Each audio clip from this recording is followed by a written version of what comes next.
the Atlas Post. What do you do when you receive an EIP card? You know, that stimulus debit card, and you receive it with the incorrect name. That's what we're going to be talking about today.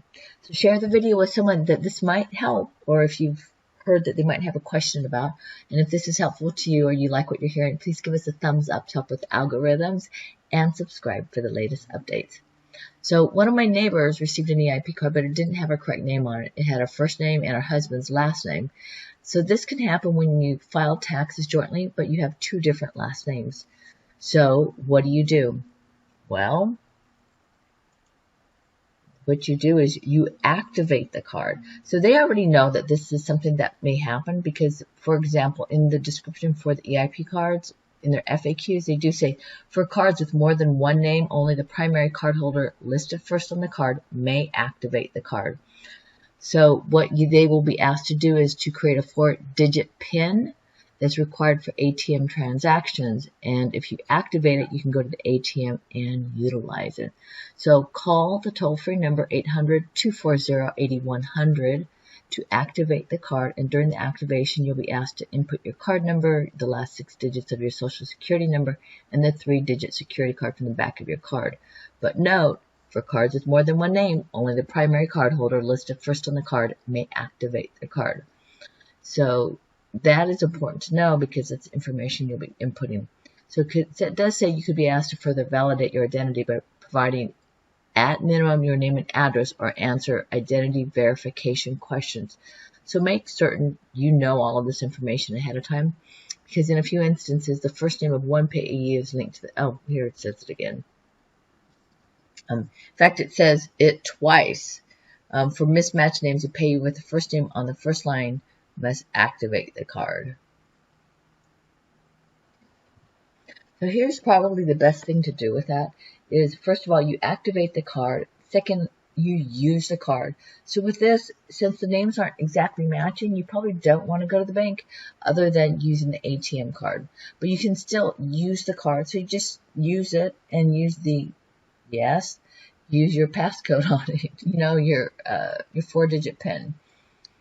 So that is,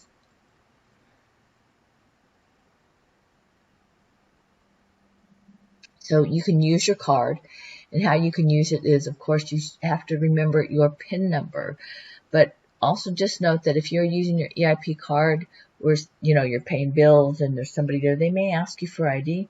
So probably one of the best things to do is just go ahead and get cash from their in-network ATMs that carry the Allpoint brand. You can also go look at it online to see where the Allpoint brand ATMs are. So to find the surcharge-free in-network ATMs, use the ATM locator found at EIPcard.com or in the Money Network mobile app. So if you use the mobile app, then you can see it easily. I think that's probably the easiest thing to do since all of us carry our smartphones. And note, there's no fee to withdraw cash in an ATM at in-network ATMs, but if you use an out-of-network ATM, you may have fees. To get cash, simply use the 4-digit PIN and select withdrawal from checking. Note that it says select withdrawal from checking. It does not say debit card. It calls it a checking.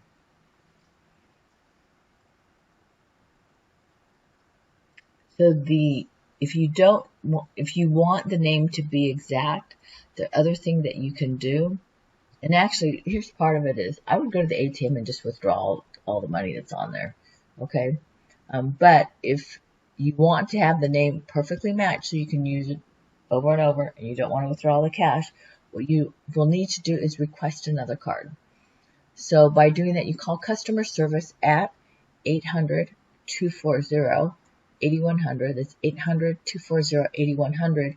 The replacement is free if it's the first reissuance. After that, it's $7.50, but it does require, well, it says it ships in 7 to 10 days after you place your order.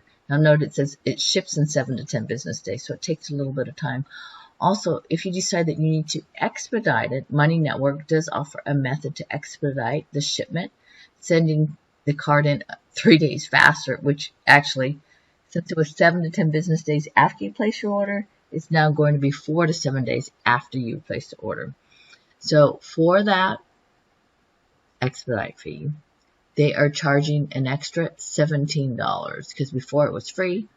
Now it's plus $17, which seems kind of crazy for the operational cost of mailing a card quickly, but that's the fee that they are offering. So anyway, hopefully this has been helpful to you. And we also have numerous ways where you can make money. So look in the description below for possibilities, and that's the description for this video. Please leave your comments, as we would love to hear from you. Your responses may help someone else too. If that has been helpful, we would appreciate a thumbs up. Check out our playlist and subscribe for the latest updates. This is the Atlas Post. Have a joyful day.